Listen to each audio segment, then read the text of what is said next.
Hallo Freunde von musikmachen.de, der Robin hier im wunderschönen Bonn und neben mir sitzt Samu von Sunrise Avenue. Hey Samu. Hello, hello. Thank you so much for taking time for being here. Hey, absolutely. You know, we're hanging out anyways with the guys and playing guitar and enjoying the German summer, obviously. Yeah. Just raining a bit. Yeah. So, you guys are now a band for more than 10 years. Yeah. In all the time you've been doing music together, you've been playing together, what was the most impressive, the most beautiful moment you had in your time with that band? I think I would have to name like top 50 or something, because there's been a lot of nice moments, of course. But I remember the first show outside Finland, 2006, I guess it was in Berlin, called Club Magnet. Magnet Club. Yeah, very small, 200 people or something.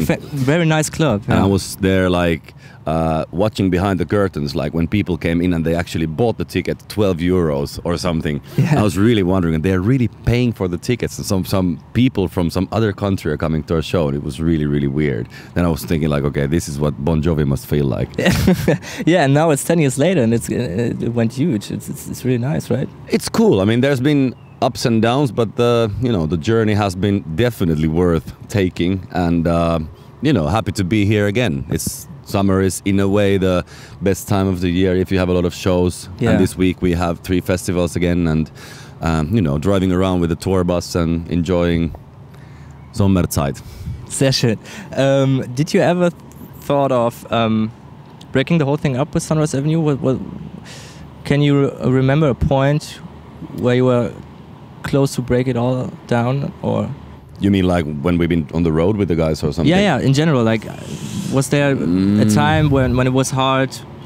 Well, of course, in a way. I mean, you have problems and stuff, but I mean, you would be pretty stupid if you have a big fight with the guys or whatever, or things don't go like you've been planning. If you just break the thing up, I mean, you have to live the ups and the downs in a thing like this, like in anything, in a relationship or a job or a band or whatever.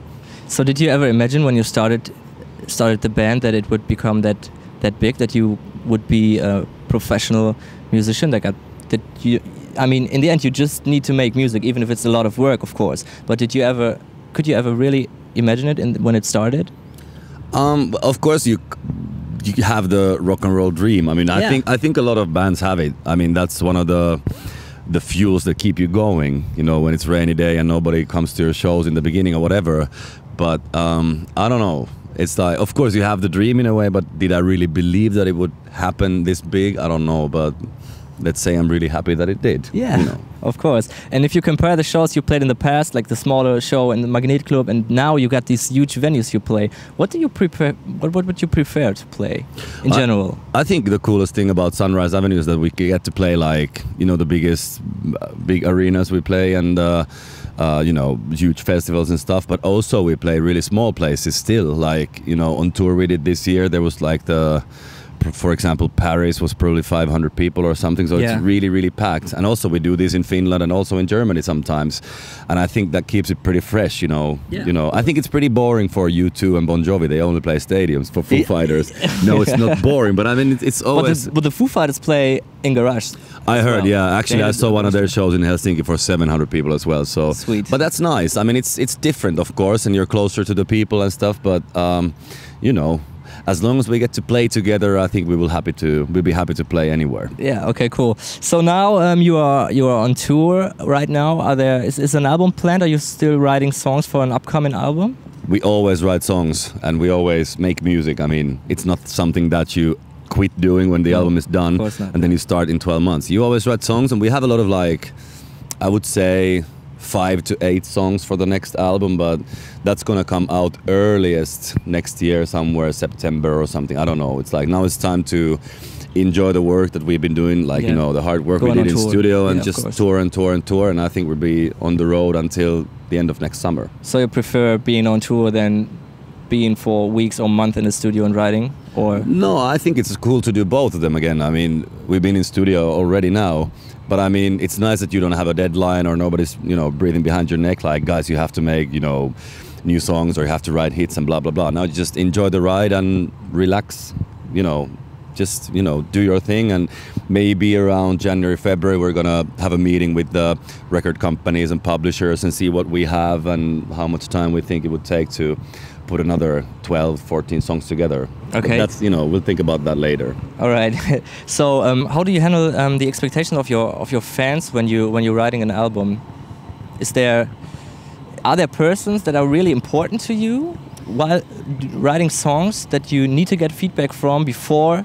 No, not really. I mean, we up? work as a band. It would be pretty hard if I would be a solo artist, all alone with the project. But we got the band members, we have the crew, and of course we got the mixing engineers and stuff. And I don't want to really play the songs too much to people outside the core that are making music, because if you play a track to 100 people, you get 100 opinions, then you don't know where to go to.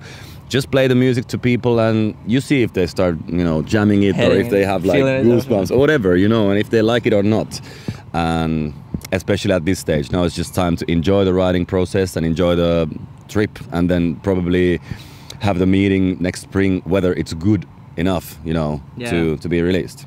And how do you write songs when you're telling that everybody's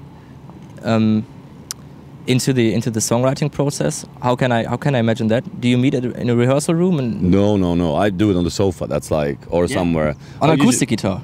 Yeah. Of course. I mean, that's how real songs are. That's how I do it anyway. Or sometimes I go somewhere like, even Hollywood Hills or somewhere like far away to find new inspirations or whatever. But and then usually I go to a producer or then to the guys, or now we just played some new ideas today on stage and just like, yeah, that could work, and let's see about it later on. But we're not a band writing songs really. It's like, because that's really hard. Then you have somebody has to have the idea, and then you start from that, and Yeah. Okay. But it's always depends on the song, of course. All right. So the last question: did you ever have a vocal coach? Yep. Sure. You still have it? Well, I don't use her that much. I mean, she's a former opera singer, but she, we went through a lot of good things, like how to save your voice if you do like 5-6 shows a week with all the traveling and not getting all the sleep and stuff.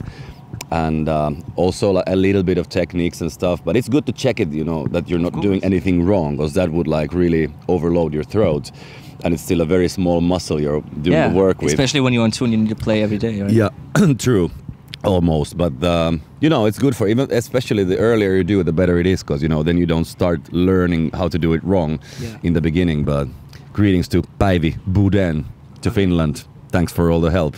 All right. So thank you so much for taking time. Thank you. I'm looking forward to the show and to see you maybe someday again. Hey. Yeah. Hoch 5. Oh, High five. Okay. Vielen Dank. Das war der Robin für musikmachen.de. Auf Wiedersehen und Grüße aus Bonn. Bye.